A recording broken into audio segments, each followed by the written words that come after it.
समारम्भस्य ज्ञानाञ्जनशलाकया चक्षुरुन्मिलितं येन तस्मै श्रीगुरवे नमः।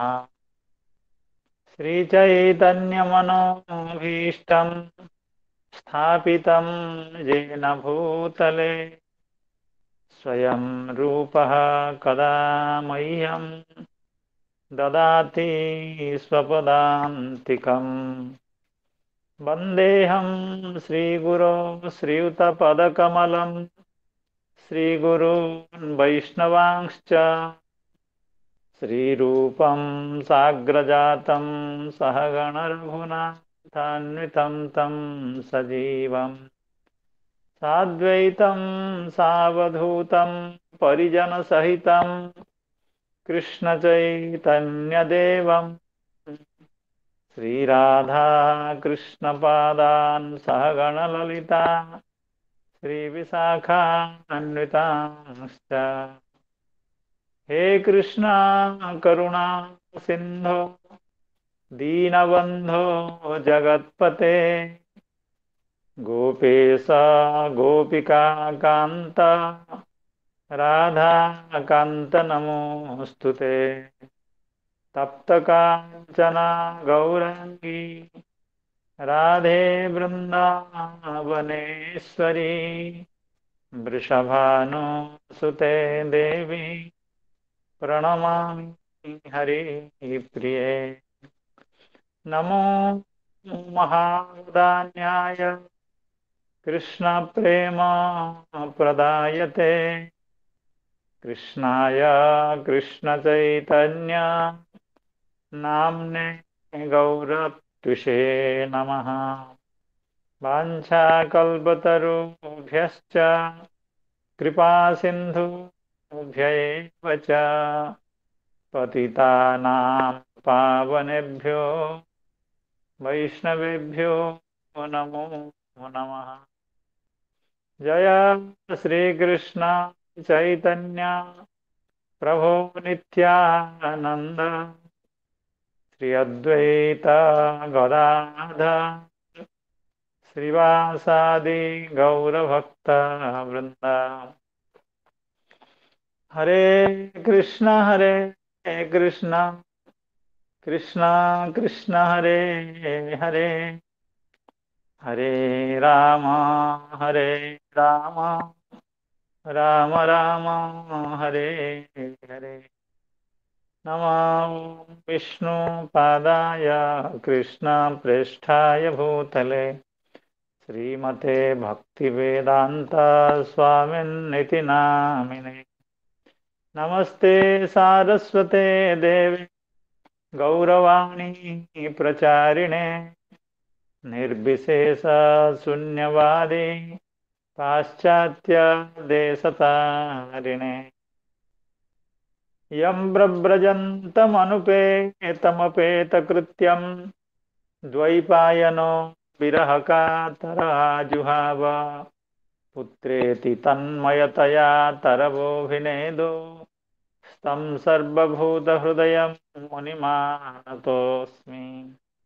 जन्माद्यस्य यतोऽन्वयादितरतश्चार्थेष्वभिज्ञः स्वराट् तेने ब्रह्महृदायादिकवये मुह्यन्ति यत्सूरयः। तेजो वारिमृदां यथा विनिमयो यत्र त्रिसर्गो मृषा धाम्ना स्वेन सदा निरस्तकुहकं सत्यं परं धीमहि।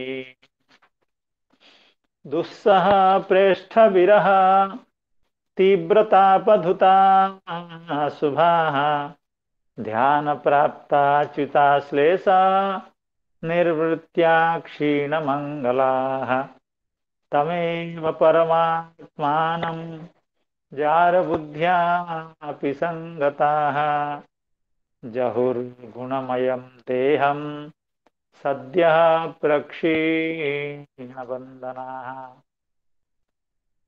वन्दे नन्दव्रजस्त्रीणां पादरेणुमभीक्ष्णसः यासां हरिकथोद्गीतं पुनाति भुवनत्रयम्।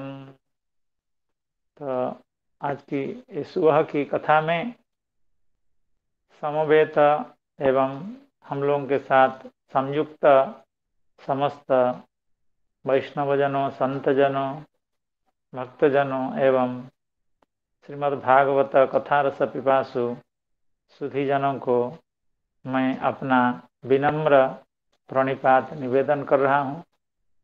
भगवान की अशेष कृपा, श्री राधा माधव की अशेष कृपा, गुरुजनों की अशेष कृपा से हम लोग भगवान की कथाओं का श्रवण कर रहे हैं। जैसे कल हम लोग कथा श्रवण कर रहे थे तो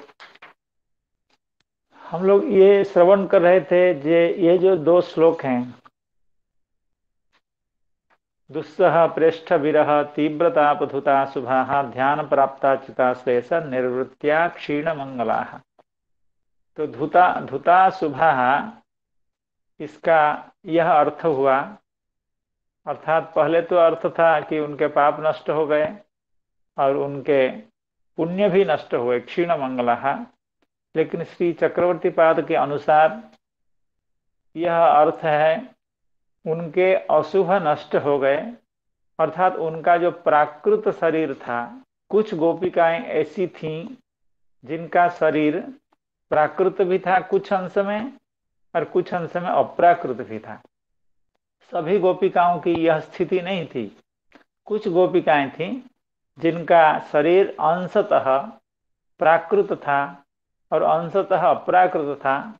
तो भगवान के तीव्र विरह के कारण उनका जो प्राकृत शरीर वह नष्ट हो गया, धुत हो गया। यह अंतिम अर्थ था श्री चक्रवर्ती पाद का। उससे पहले भी एक अर्थ किए थे कि समस्त संसार के जो अत्यंत भयंकर वस्तु कालकूट आदि, बाड़वान आदि, वे भी गोपिकाओं के भगवत विरह जनित ताप को देख करके भीतत्रस्त हो गए थे, शंकित हो गए थे। यह भी अर्थ था।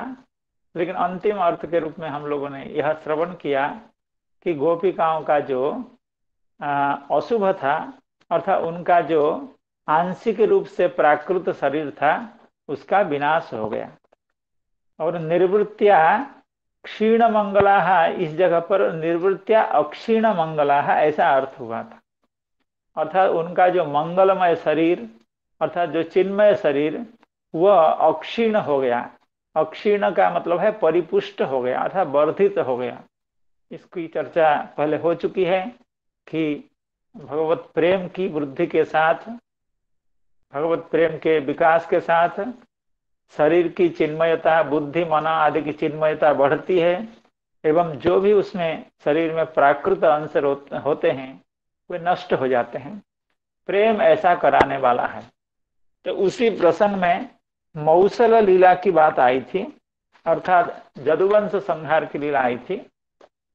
तो वह यह प्रसंग था कि कुछ ऐसे भक्त महात्मा होते हैं जो प्रेम के सर्वोच्च स्तर पर विद्यमान होते हैं। जब उनके प्राकृत शरीर होने की कोई संभावना नहीं रहती है, उनका समग्र शरीर चित्त होता है, अप्राकृत होता है, फिर भी यह लीला भगवान करते हैं। उनके शरीर पात को भी साधारण प्राकृत शरीर के पात की तरह उनका शरीर पात होता है, उनका संस्कार आदि होता है। इस प्रसंग में मौसल लीला की बात आई थी। अर्थात मौसल लीला में, अर्थात यदुवंश संहार की लीला में, यद्यपि संहार किसी का नहीं हुआ था। क्यों नहीं हुआ था? जो भगवान के नित्य पार्षद यादव हैं वे तो द्वारिका में ही रह गए, और जो उनमें देवता अंश थे उनको लेकर के भगवान प्रभास में गए और वहां से उनको देवलोक में भेज दिया। जो अधिकारी भक्त थे, इंद्र चंद्र आदि थे, कामदेव आदि थे, वो तो देवता थे, उनका विनाश क्या होना है। तो उनको भेज दिया गया अपनी अपनी जगह पर। और अन्य जो द्वारिकावासी थे, जो नित्य पार्षद भी नहीं थे और जिनका शरीर देव अंश भी नहीं था, उनको भगवान अपने साथ लेकर के वैकुंठ चले गए, जैसे भगवान श्री राम अयोध्या वासियों को लेकर के साकेत में पधारे उसी तरह से। अर्थात वहां पर विनाश किसी का नहीं हुआ, लेकिन भगवान अपनी माया के द्वारा भगवता एवं मायया प्रदर्श्यते यथा मौसल लीलायाम यादवानाम, ऐसा श्री चक्रवर्ती पाद ने कहा था। अर्थात उसी तरह से जो प्रेमी भक्त होते हैं उनका शरीर पात भी लौकिक शरीर पात की तरह, प्राकृत शरीर पात की तरह होता है। ये भगवान माया से ऐसा करते हैं। उसका दो कारण बताया कि भक्ति की जो रहस्यमयता है, भक्ति का जो रहस्यत्व है, उसको छुपाने के लिए एवं बहिर्मुख मत उत्खाता भावार्थम, जो लोग बहिर्मुख लोग हैं उनका मत भी संसार में बना रहे इसलिए। लेकिन भगवान ऐसी भी लीला करते हैं, कभी कभी उस चिन्मय शरीर को सीधे अपने वैकुंठ भेज देते हैं, अपने धाम भेज देते हैं। उसका संस्कार आदि प्राकृत शरीर के तरह नहीं होता है। ये भी भगवान की लीला है। दोनों तरफ होता है, दो तरह से। अर्थात कभी उस चिन्मय शरीर को प्राकृत शरीर जैसा उसका संस्कार आदि होता है, और कभी उस चित्त शरीर को साक्षात भगवान अपने धाम भेजते हैं, जैसे ध्रुव महाराज जी का चरित्र। तो इस प्रसंग में एकादश स्कंध का एक श्लोक का उद्धरण दिया गया था। श्री चक्रवर्ती पाद ने कहा था कि श्रद्धादि निर्गुण होते हैं और गुणमय भी होते हैं। भगवत संबंधेन भक्त संबंधेन श्रद्धादि, अर्थात इस उद्धरण का यह मतलब था कि यह कोई अविश्वास करने का कोई गुंजाइश नहीं है, अविश्वास करने की बात नहीं है कि भक्ति के कारण जड़ भी चेतन हो जाता है, प्राकृत शरीर भी प्राकृतता को छोड़ करके अप्राकृत हो जाता है। इसमें अविश्वास करने की बात नहीं है। येने में निर्जिता सौम्य गुणा जीवेन चित्तजा भक्ति योगेन मन्निष्ठो मद्भावाय प्रपद्यते इत्यनेन भक्त्या एव गुणमय वस्तूनां निर्जयो नासः एव उक्तो भगवता। अर्थात भगवान साक्षात उद्धव जी महाराज जी को कह रहे हैं कि भक्ति योग के द्वारा गुणमय वस्तु का भी निर्जय हो जाता है। निर्जय का शब्द का अर्थ किया था विनाश हो जाता है, अर्थात गुणवत्ता अर्थात प्राकृतत्व उसका विनष्ट हो जाता है, ऐसा कहा था। फिर आगे कहे थे अतएव तीव्रताप धुता शुभा धुतानि विधुतानि रंधितानि अशुभानि गुणमय शरीरानि, जिसका हमने अभी उल्लेख किया। एवं आश्लेष निर्वृत्या अक्षीणानि विवर्धितानि मंगलानि चिन्मय शरीरानि, अर्थात तीव्रतापधुता शुभा, इस शब्द का अर्थ हुआ, इस अंश का अर्थ हुआ उनका प्राकृत शरीर नष्ट हो गया एवं चिन्मय शरीर परिवृद्ध हो गया, परिवृढ़ हो गया, बढ़ गया। अतः प्रक्षीण बंधना अविद्या। हाँ, तो यहीं से हम लोग अध्ययन करेंगे आज का। तानि मंगलानि चिन्मय शरीरानि यासामता इति इत्यपि अर्थ चिंतनीय चिकीर्षितो भवति। अतः अर्थात परवर्ती श्लोक में जो कहा गया है प्रक्षीण बंधना तमेव परमात्मानं जार बुद्ध्यापि संगताः जहुर्गुणमयं देहं सद्यः प्रक्षीण बंधनाः। तो यहाँ प्रक्षीण बंधन का शब्द का अर्थ यह है अविद्या बंधात पत्यादि वारणाच योग मायानुकूल्यम प्राप्य विच्युता। अर्थात यहाँ प्रक्षीण बंधन का यह अर्थ नहीं है कि उनका शरीर छूट गया, वे मर गई गोपियां, उनका प्राण नष्ट हो गया, ऐसा नहीं।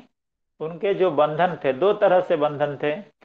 शरीर के आंशिक रूप से प्राकृत होने के कारण संसार बंधन था, वह छूटा, एवं पतियों के द्वारा रोके जाने के कारण उनको भगवान की रासलीला में सम्मिलित होने का मौका नहीं था। ये दो बंधन छूट गए। इसके कारण तीव्र ताप धूत के तीव्र भगवत विरह का तीव्र ताप से उनका प्राकृत शरीर नष्ट हो गया एवं उनका मंगल अर्थात उनका जो चिन्मय शरीर उसमें वृद्धि हो गई, अर्थात शरीर संपूर्ण रूप से चिन्मय हो गया। इसको आगे बढ़ा करके श्री चक्रवर्ती पाद कह रहे हैं, मरण वसात देहपात एव तासाम इति तु न व्याख्येयम। अर्थात श्लोक में जो कहा गया है जहुर गुणमयम देहम, तो कुछ व्याख्याकार ऐसा भी अर्थ करते हैं कि मरण के कारण भगवत विरह से, उनको तीव्र विरह से उनके पाप नष्ट हो गए एवं भगवान के आश्लेष जनित आनंद से उनके पुण्य नष्ट हो गए, इसलिए उनका देहपात हो गया, मरण हो गया, और वो मरण के साथ ही उन लोगों ने मुक्ति को प्राप्त की। तो यह अर्थ नहीं है, अर्थात यह नहीं कहना चाहिए कि उनका मरण हो गया। मरणवशात देहपात एवं तासाम, ऐसा नहीं कहना चाहिए। क्यों? देहपात तो हुआ लेकिन मरण के कारण नहीं हुआ, चिन्मय देह की वृद्धि के लिए उनके प्राकृत अंश का विनाश हुआ, यही अर्थ समझना चाहिए। मरणवशात देहपात एव तासाम इति तु न व्याख्येयम। क्यों नहीं व्याख्येयम? इसकी युक्ति श्री चक्रवर्ती पाद आगे दे रहे हैं। चक्रवर्ती पाद का कहना है, या मया क्रीडता रात्र्यां वनेस्मिन् व्रज आस्थिताः अलब्धरासा कल्याण्यो मापुर्मदवीर्य चिंतया इति।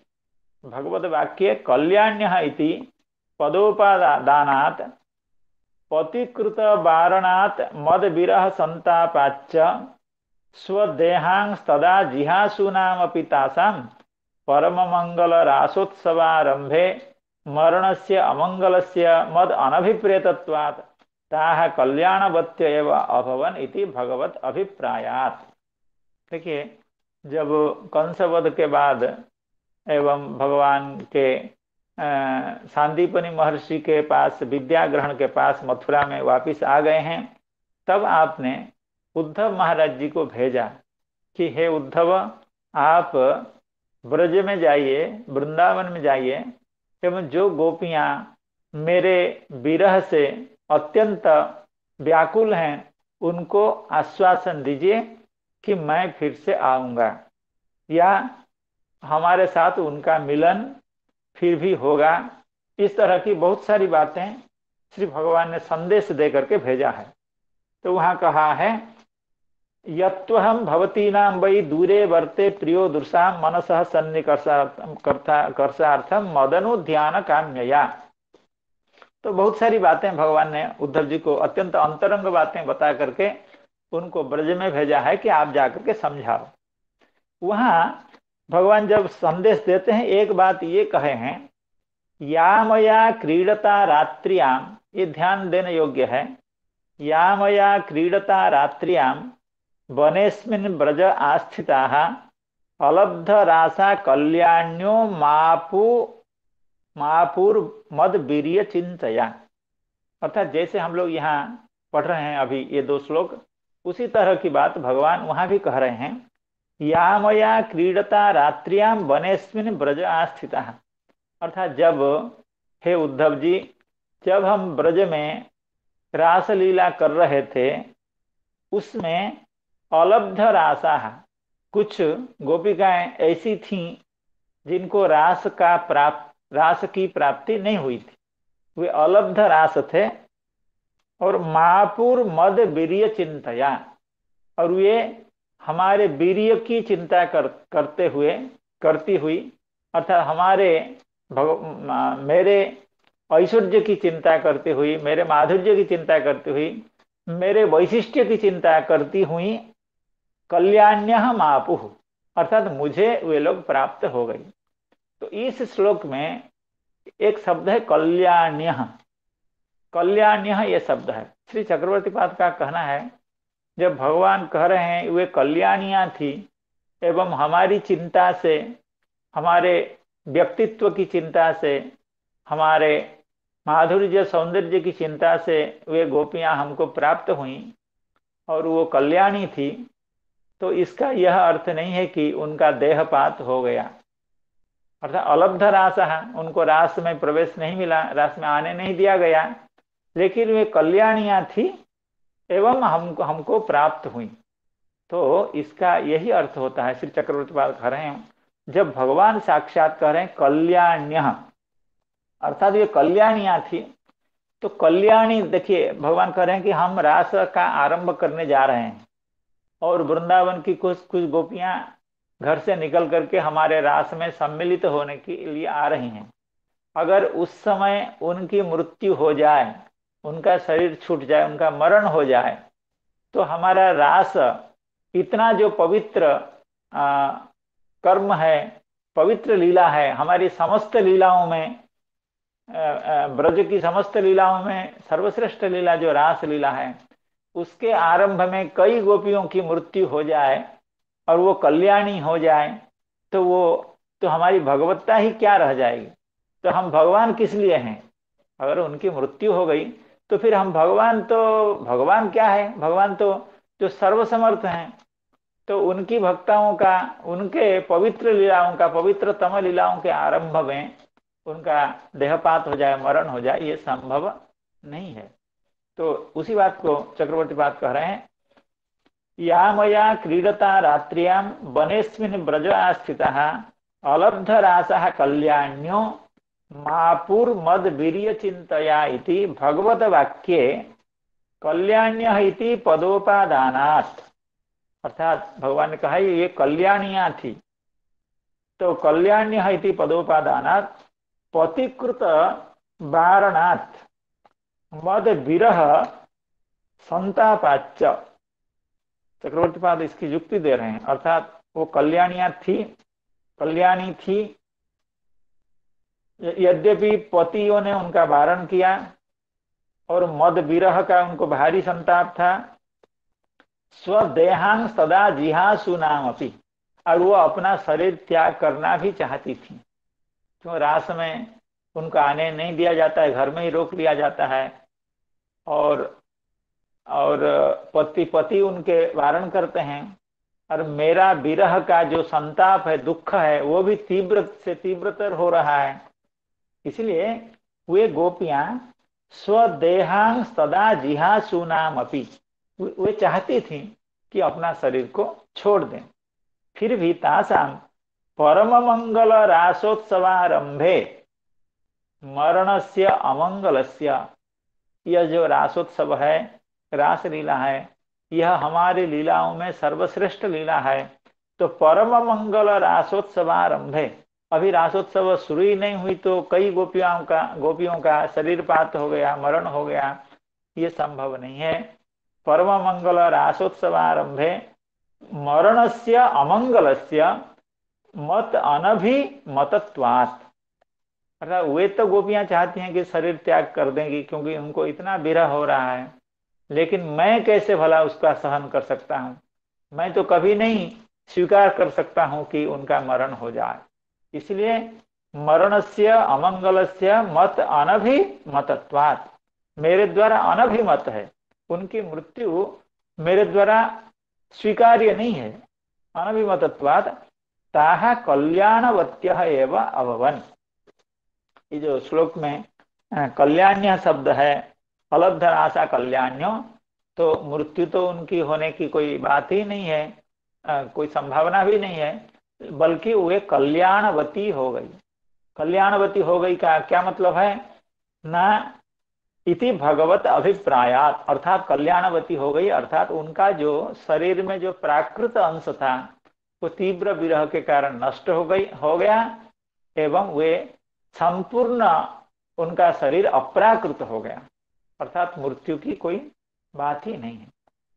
आगे कह रहे हैं इस श्लोक के आगे, अर्थात श्री सुखदेव गोस्वामी कह रहे हैं, एवं प्रियतमादिष्टम आकर्ण्य ब्रजयोषितः ता ऊचुरुद्धवं प्रीता तत्संदेशागत स्मृति, अर्थात भगवान ने उनको कह करके भेजा उद्धव महाराज जी को कि ऐसी गोपियां थी, हमको प्राप्त नहीं कर पाई रास में, लेकिन उनकी इच्छा प्रबल थी, उत्कट इच्छा थी, तो इसलिए अलब्ध रासा, तो तीव्र विरह के कारण उनके जो प्राकृत शरीर था उसका विनाश होने से वे कल्याणियां हो गई, कल्याणी हो गई, अर्थात उनको संपूर्ण शरीर चिन्मय हो गया, ऐसा कह करके उद्धव महाराज जी को भेजे हैं।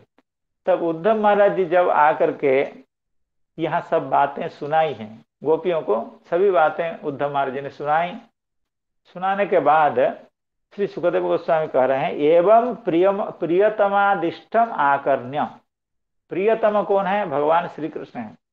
उनकी आदिष्ट को अर्थात उनकी समस्त बातों को आकर्ण्य ब्रजयोषित एवं प्रियतमादिष्टम आकर्ण्य ब्रजयोषित ता ऊचुरुद्धवम प्रीता। उद्धव को अत्यंत प्रीत होकर के ता ऊचु तत्संदेशा प्रीता तत्संदेशागत स्मृति, अर्थात भगवान का जो संदेश था उन गोपियों के प्रति, उन गोपियों के जो प्राचीन भगवान के साथ जो लीला थी उनका स्मरण करके वे लोग उद्धव को कहने लगी। देखिए ये थोड़ा सा टेक्निकल बात है। श्री चक्रवर्ती पाद कह रहे हैं इस श्लोक में जो ताह शब्द है, ये ता शब्द किन गोपियों का निर्देश करता है? ये उन गोपियों का निर्देश करता है जिन गोपियों को रास प्राप्त नहीं हुआ था, अर्थात जो रास में प्रवेश नहीं कर पाई थी वे गोपियां, अर्थात जिन गोपियों को रोक लिया गया था, रास में प्रवेश कर पाई थी ना कर पाई थी उसकी चर्चा आगे होगी। जिन गोपियों को रोक लिया गया था, ठीक है, अलब्ध रास, जिनको रास में प्रवेश नहीं हुआ था, रास तक नहीं आ पाई थी, वे गोपियां उद्धव महाराज से कह रही हैं। चक्रवर्ती पाद का युक्ति है, इससे पूर्ववर्ती जो श्लोक है, एवं प्रियतमादिष्टम आकर्ण्य ब्रजयोषितः ता ऊचुरुद्धवम प्रीता तत्संदेशागत स्मृति, इस श्लोक का पूर्ववर्ती श्लोक है अलब्ध रासः, अर्थात इसी के चलते इस श्लोक में जो ताह शब्द हैं वे उन्हीं गोपियों का बोध करा रहा है जिन गोपियों को रास में प्रवेश नहीं हुआ था। ये चक्रवर्ती पाद का कहना।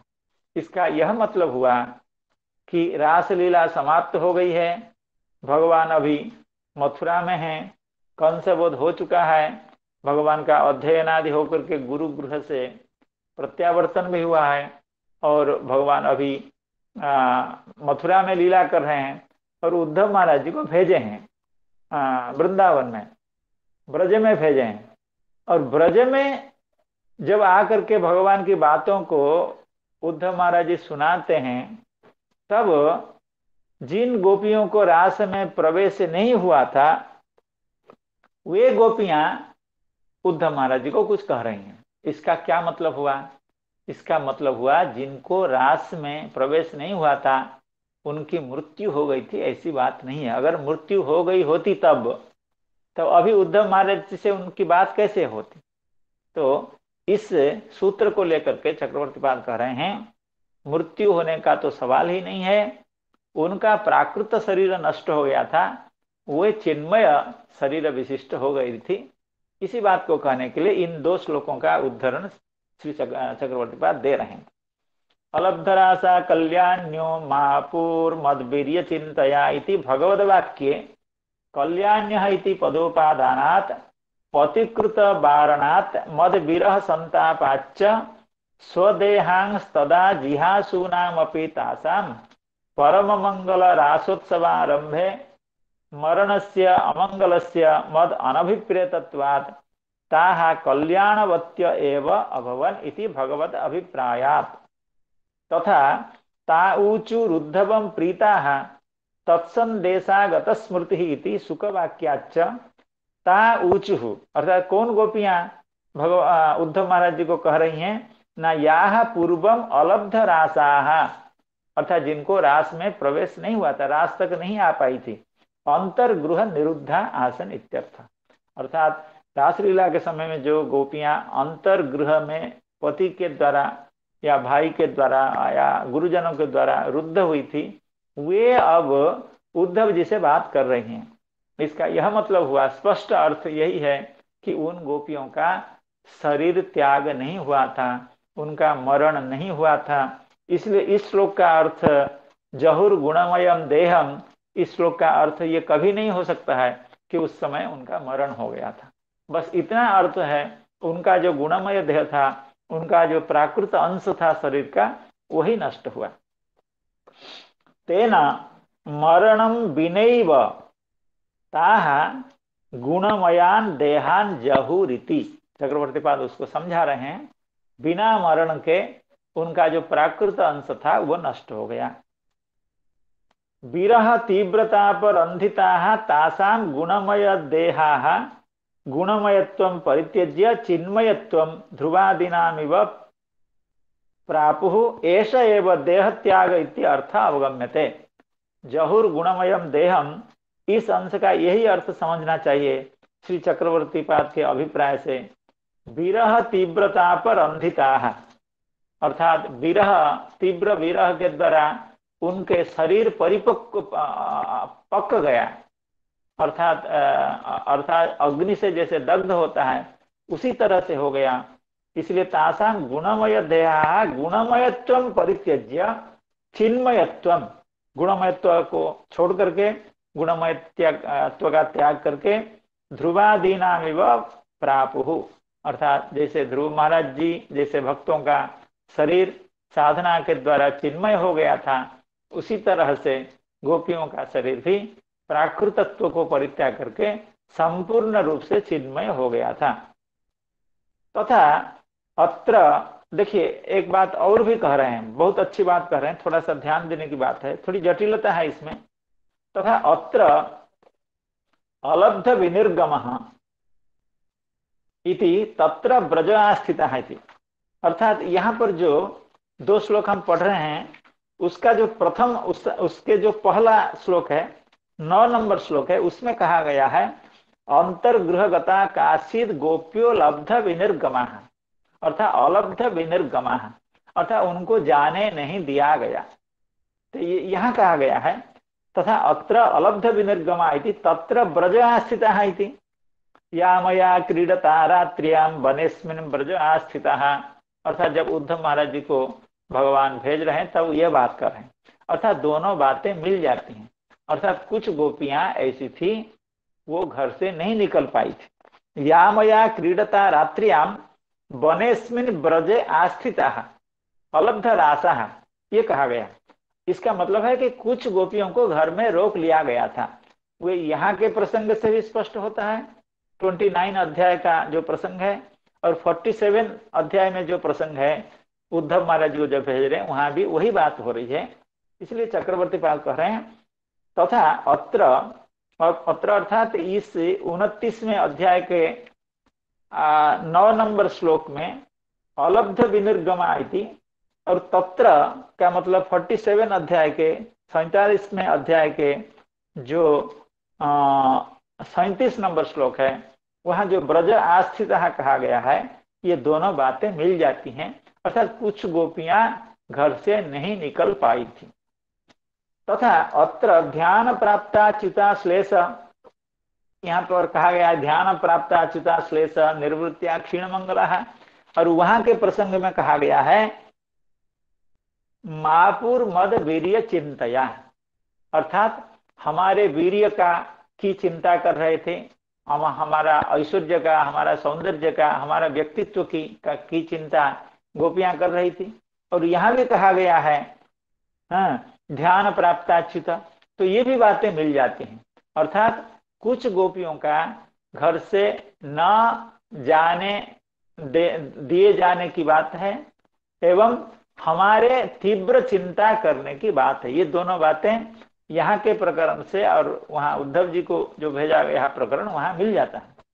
तथा अत्र ध्यान प्राप्ता चिता श्लेष इति तत्र मापुर मद वीर्य चिंतया इति तुल्यार्थता एवं, अर्थात दोनों बातें एक जैसे लग रही है कि कुछ गोपियों को घर से नहीं दिया गया और वे गोपियां हमारा चिंतन करती रही।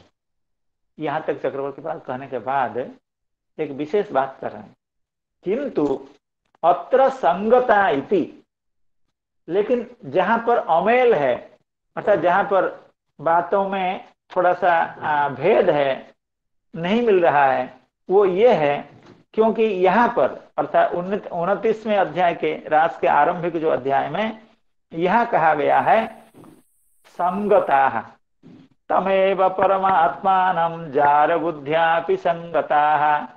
अर्थात भगवान के साथ कुछ गोपियां संगत हुई। देखिए, गोपियों को रोक लिया गया और गोपियां तीव्र रूप से भगवान का ध्यान करती रहीं। इतना कहने के बाद यह कहा गया है कि तमेव परमात्मानं जार बुद्ध्यापि संगताः, अर्थात परमात्मा के साथ कुछ गोपियां संगत हुई। संगत हुई अर्थात उनके साथ, भगवान के साथ रास लीला कर पाई। कौन गोपियां? जिनको रोका गया। जिनको रोका गया उनमें से कुछ गोपियां भगवान के साथ जाकर के मिलित हो पाई, अर्थात रास में पहुंच पाई। लेकिन उद्धव जी को जो संदेश दिया जा रहा है उसमें कहा जा रहा है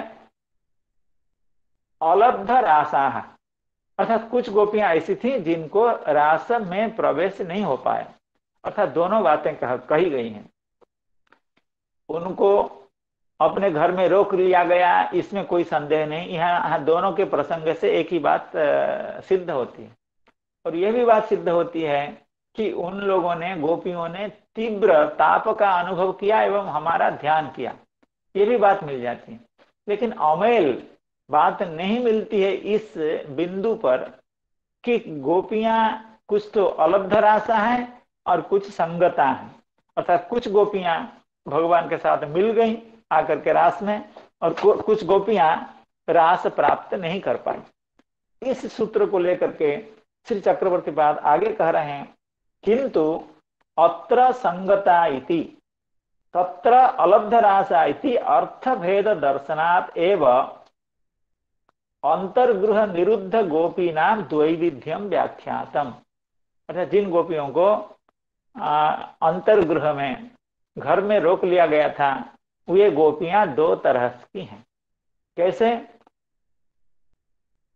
दो तरह की हैं, अर्थात कुछ गोपियां रोके जाने के बावजूद भगवान की जो लीला शक्ति है, योग माया की शक्ति है, उस योग माया के द्वारा वे जाकर के रास में प्रविष्ट हो गई।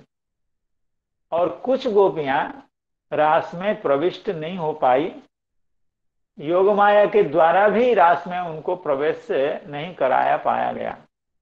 क्या मतलब है, क्यों ऐसा हुआ?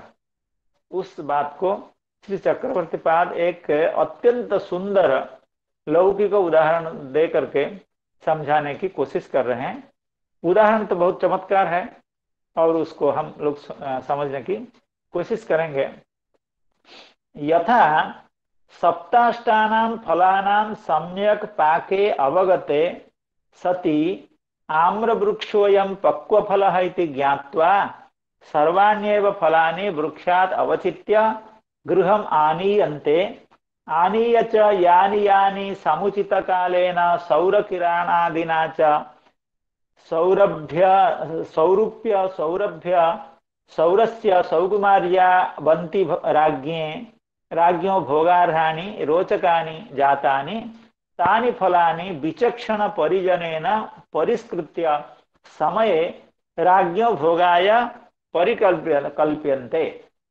यानि तु अंतः पक्वानि बहिरपक्वानि सौरूप्यादि गुणरहितत्वात् अरसनीयानि राज्ञो अनर्हाणि ज्ञायन्ते तानि उष्म विशेष योगेन परिपक्वीकृत्य एव द्वितीय तृतीयादि दिनेषु राज्ञे समर्प्यन्ते।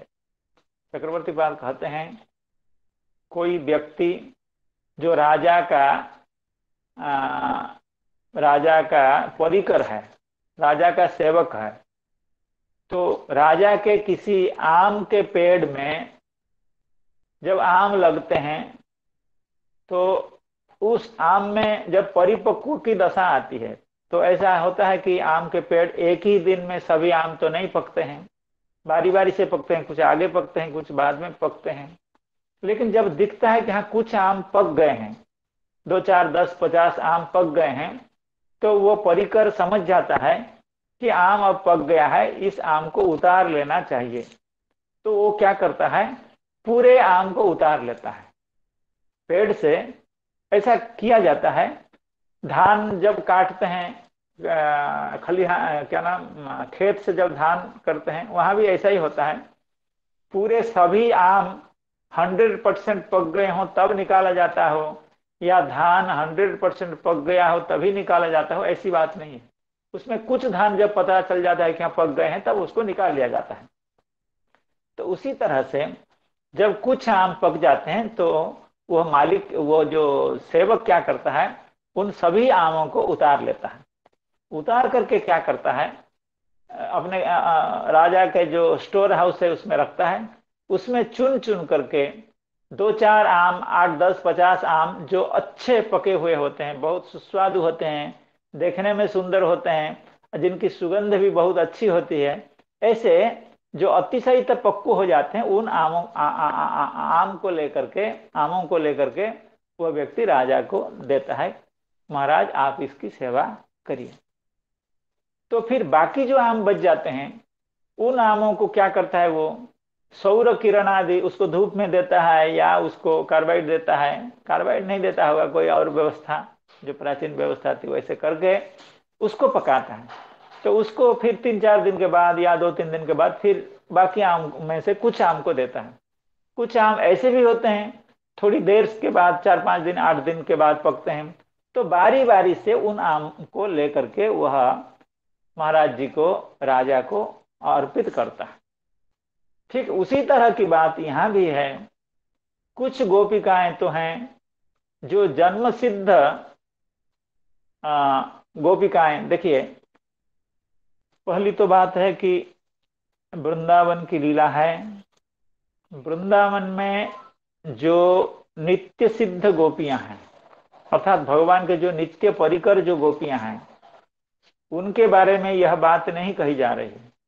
वे तो भगवान के नित्य संगी हैं, नित्य सिद्ध हैं, भगवान के परम प्रेम को नित्य काल प्राप्त की हुई हैं।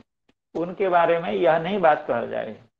जब भगवान का अवतार ब्रज में होता है या मथुरा में होता है, उस समय भगवान के जो नित्य परिकर जो वहीं विद्यमान होते हैं, जो ब्रज में विद्यमान होते हैं, जो मथुरा में विद्यमान होते हैं, वे प्रकाशित होते हैं।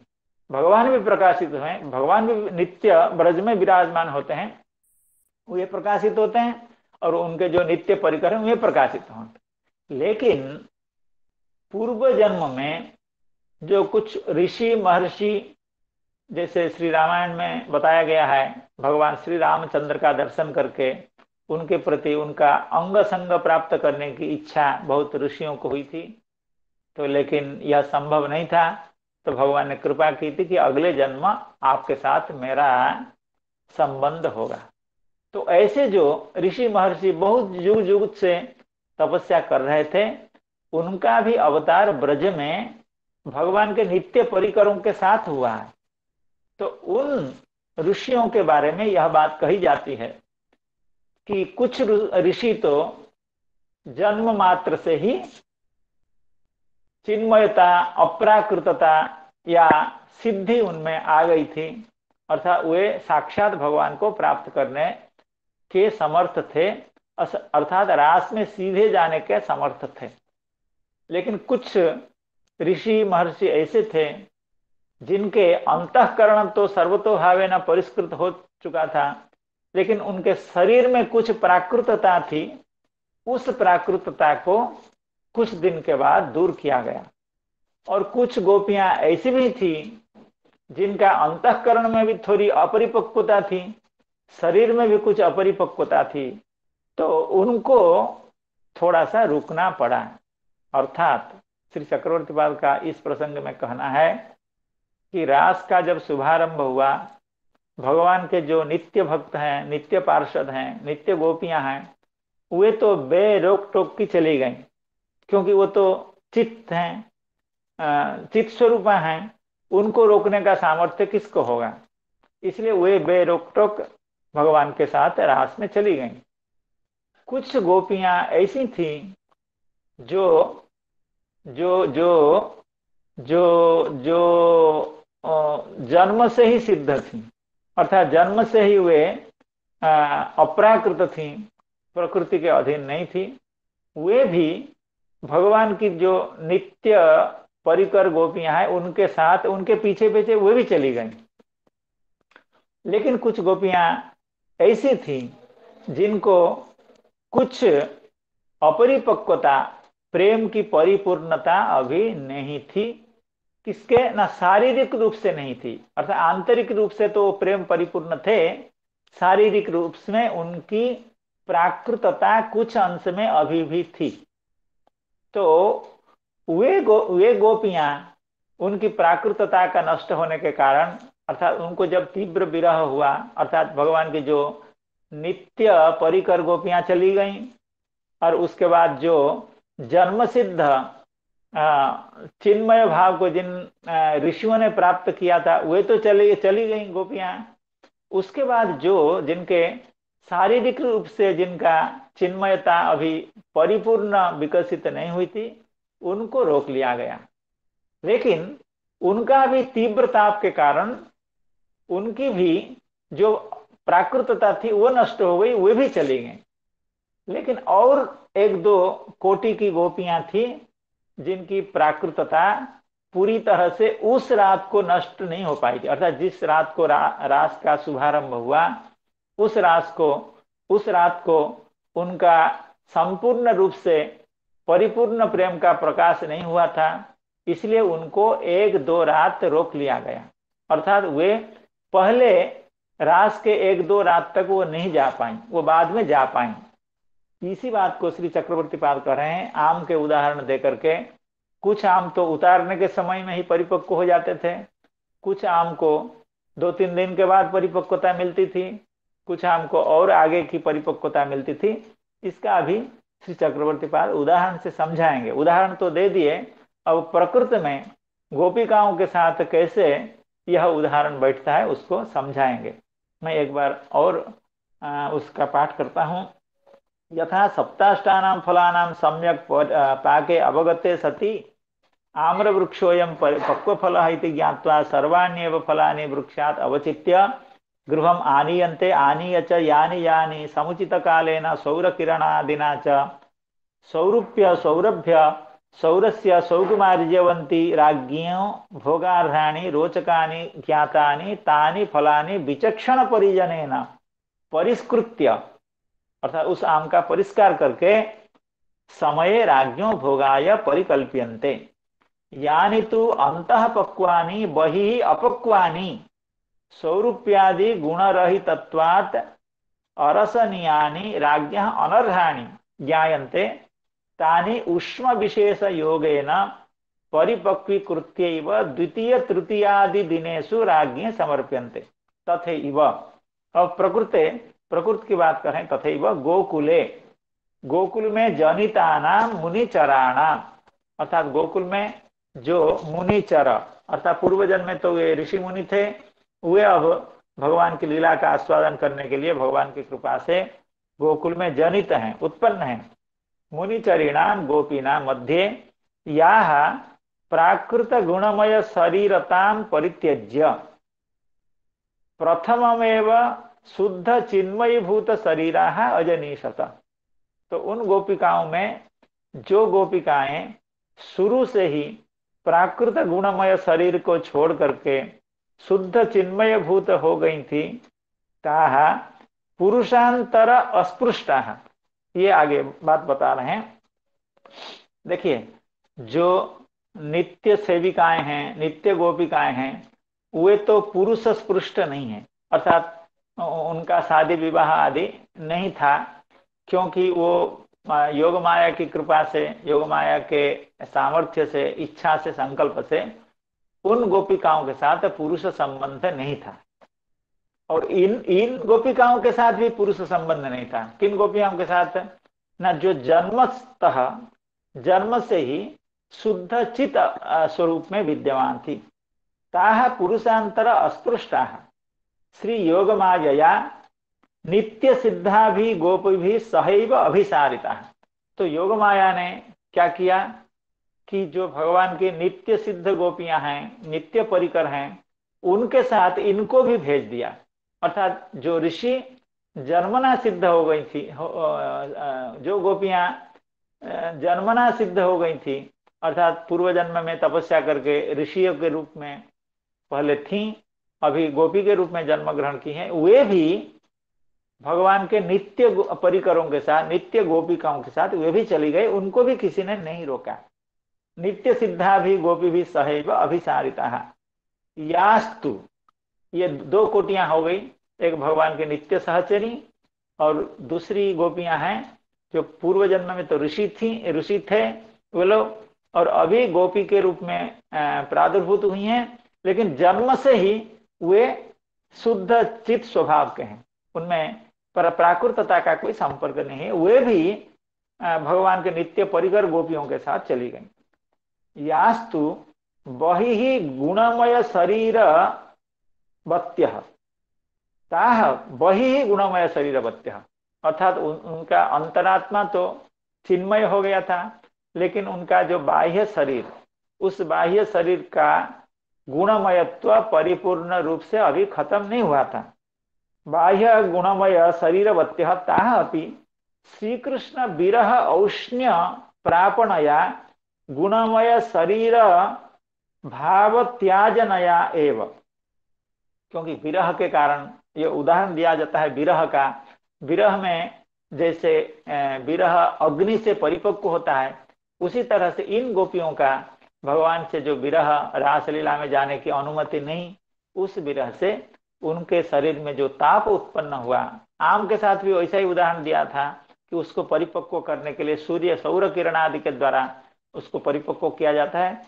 यहाँ पर कृष्ण विरह रूपी जो अग्नि है या सौर किरण है, उसके द्वारा उनका श्री कृष्ण विरह औष्ण्य प्रापणया गुणमय शरीर भाव त्याजनया एव विनष्ट पुरुषांतर स्पर्श दोषा, इन गोपियों का, अर्थात जिनके दो गोपियों की बात हो गई, भगवान के नित्य परिकर रूपी गोपियां एवं जन्म सिद्ध गोपियां, और तीसरी गोपियों की बात हो रही है जिनका शरीर में प्राकृतता अभी भी थी, उनको पुरुष संपर्क था, अर्थात उनको अपना अपना पति का संपर्क था, लेकिन उस विरह के कारण विनष्ट पुरुषांतर स्पर्श दोषाः, इस विरह के कारण उनकी प्राकृतता चली गई एवं उनका जो पुरुष संपर्क था, विवाह आदि के कारण जो गोपजनों जैसे पुरुष के साथ संपर्क था, वह दोष, पुरुष संपर्क दोष नष्ट हो गया। चिन्मय भूत शरीर, उनके शरीर भी चिन्मय हो गए। काश्चित तस्याम रात्रावेव सर्वासाम पश्चात अभिसारिता, तो ऐसी जो गोपियां हैं वे दोनों के पीछे चली गई उसी रात को, अर्थात प्रथम रात को, रास आरंभ के प्रथम रात को उन गोपियों का भी प्रवेश वहां हो गया। किन गोपियों का? जो तृतीय श्रेणी की गोपिकाएं थी, जिनमें प्राकृतता का कुछ अंश था एवं पति संपर्क जिनका था, तो वह दोष उनका नष्ट हो गया, उनकी प्राकृतता नष्ट हुई, वह भी उसी रात को चली गई। काश्चित ईश मात्र स्थित कषाया प्रेक्ष्य, लेकिन जो चौथी कोटि की गोपिकाएं थी, तो उनमें ईशत मात्र स्थित कषाय, अर्थात उनमें कषाय का कुछ मात्रा बाकी था, अर्थात संपूर्ण रूप से वे अप्राकृत नहीं हो पाई थी, प्राकृतता का कुछ अंश उसमें बाकी था। वे विरहोष्ण्येन, विरह ताप से तन निवर्तनार्थम रात्र्यंतरेष्वेव अभिसारिता, अर्थात उनको थोड़ा सा समय लगा, उसी रात को नहीं जा पाई, उनका विरह और तीव्र होकर के उनका जो प्राकृतत्व है एवं उनका जो कषाय है वो नष्ट हुआ। वे प्रथम रात्र को भले नहीं जा पाई, द्वितीय तृतीय रात्र में उनको भी प्रवेश हो गया। ततस्थताः प्राप्त रासादि विलासाः, हाँ, तो इसका मतलब ये हुआ कि सभी गोपियों को सभी मतलब अभी तो 1 2 3 चतुर्थ और पंचम गोपियों की बात की जा रही है, इन गोपियों को वहां रास में प्रवेश हुआ। ततश्चताः प्राप्त रासादि विलासाः रात्रियन्ते नित्य सिद्धादि गोपी भी सह पतिगृहम आगता है। तो ये सभी गोपियां जब रास समाप्त हुआ, भगवान की रासलीला जब परिपूर्ण हुई, तो ये सभी गोपियां, ये भी गोपियां एक साथ आई। जाने के समय में थोड़ा सा आगे पीछे था, क्योंकि जो भगवान के नित्य परिकर गोपियां हैं वे पहले गईं, उसके बाद जो जन्मतः सिद्ध वे बाद में गई, और उसके बाद जिनको अल्प कषाय शरीर में था वे उसके बाद गई, और एक कोटि गोपियां हैं जिनको अंतः कुछ कषाय थे, वे पहली रात को नहीं जा पाई थी, दूसरी तीसरी रात को गई। लेकिन फिरने के समय, वापिस आने के समय सभी गोपियां एक साथ आई। आने के बाद उनके घर में उनकी स्थिति क्या है, क्योंकि जो नित्य परिकर है उनकी तो बात कोई नहीं है, उनको पति संपर्क नहीं है, पुरुष संपर्क नहीं है। तो दूसरी कोटि है, उनको भी पति संपर्क नहीं है। तीसरी चौथी कोटि का जो संपर्क था, पुरुष संपर्क था, उसका क्या हुआ, उस चीज को बता रहे हैं। पतिगृहम आगता है तदारभ्य, उस दिन से जब रात से लौट के आई, पति संगतः योग माया एवं रक्षमाण। योग माया, क्योंकि एक बार भगवान के साथ उनका संपर्क होने के बाद उनके पतियों के साथ उनका संपर्क हो, ये कहाँ योग माया को सहन है। भगवान की लीला शक्ति क्या करती रही, उन गोपियों को भी पति से बचा करके रख रही थी। पत्य पत्यादिशु ममता शून्य। देखिए, उनकी पति के प्रति, अपत्य के प्रति जो कुछ भी ममता थी, वह ममता संपूर्ण रूप से नष्ट हो गई। केवल ममता भगवान श्री कृष्ण के प्रति थी। कृष्ण प्रेमातिभर परिप्लुता, कृष्ण प्रेम का अतिभर अर्थात प्राचुर्य जैसे वो परिप्लुत हो गए, ओतप्रोत होकर के शुष्क पयसन्य, अर्थात उनके पति के प्रति या संतान के प्रति कोई भाव नहीं था। इसलिए उनके वक्षस्थल आदि शुष्क हो गए, अर्थात जैसे ममतामयी नारी के पुत्र के प्रति और पति के प्रति भाव रहने से उसमें पुष्टता आती है, उस तरह की शारीरिक पुष्टता उनकी नष्ट हो गई। स्वापत्यानि अपि अपुष्णन्त्य, वे अपने बच्चे को भी स्तन्यपान आदि नहीं करा रही थी। भगवान के साथ एक बार मिल करके आने के बाद अपने बच्चे के प्रति भी उसका मातृभाव नहीं था। कैसे रहती थी, ग्रहग्रस्तत्वेनैव, जैसे प्रहलाद महाराज जी ग्रहग्रस्त की तरह, कृष्ण ग्रह गृहीत आत्मा नवेद जगदीदृशम, उसी तरह से ये गोपिकाएं भी भगवत कृष्ण ग्रह गृहीत आत्मा थी।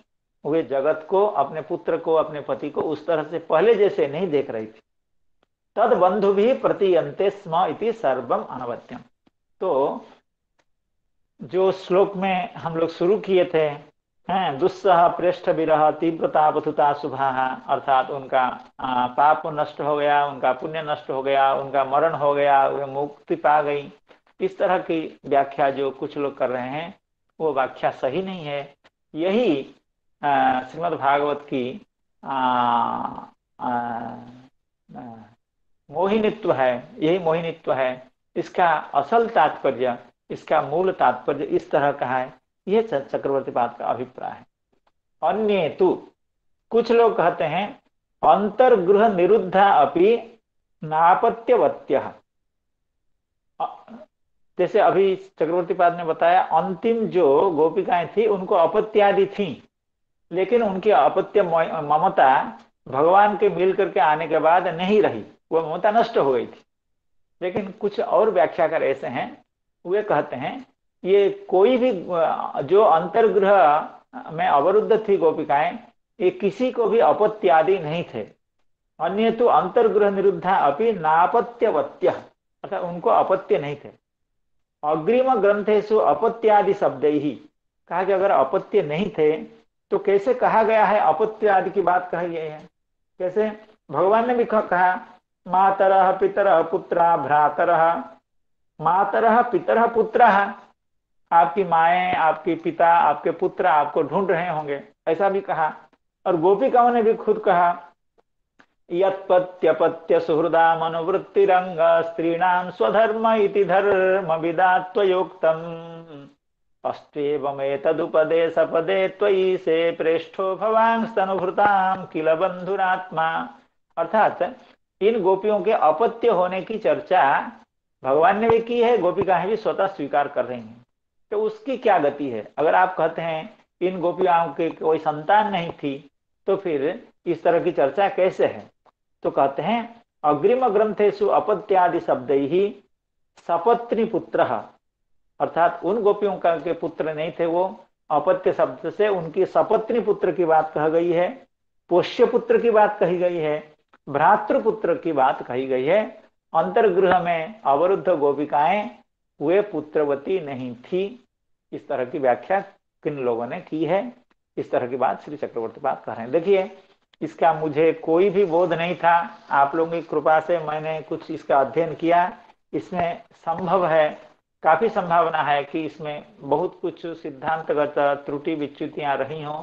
तो मैं आप सबसे करबद्ध होकर के प्रार्थना करता हूँ, कुछ अगर इसमें आपको कहना होगा या आप कुछ इसमें कुछ विसंगतियां हों तो इसकी चर्चा हम लोग कल शुरू में करेंगे, क्योंकि ये गंभीर विषय था। मुझे विश्वास नहीं था कि मैं इसको समझ पाऊंगा या कह पाऊंगा, तो उसमें त्रुटि विच्युतियां होने का स्वाभाविक है। मुझे कोई अनुभव नहीं है, तो भगवान की कृपा से, आप सबकी कृपा से हम लोग भगवान की कथाओं का श्रवण कर रहे हैं, दिव्य कथाएं हैं। तो सभी को मैं अपना प्रणाम, विनीत प्रणामांजलि निवेदन करते हुए आज की कथा की यहीं उपसंहार करना चाहूंगा। हरे कृष्ण कृष्ण कृष्ण हरे हरे, हरे राम राम राम हरे हरे। नमो नमः। नमस्ते प्रणम नमस्ते। ये श्रीपाद नरोत्तम प्रभु जी की जय हो। श्रीपाद नरोत्तम प्रभु जी प्रणाम की प्रणाम जय। प्रणाम। सब भूल भाल है कौन गोलमाल, क्षमा करिए सब। हरे कृष्ण। नहीं नहीं सर, बहुत सुंदर सर, बहुत सुंदर बहुत सुंदर।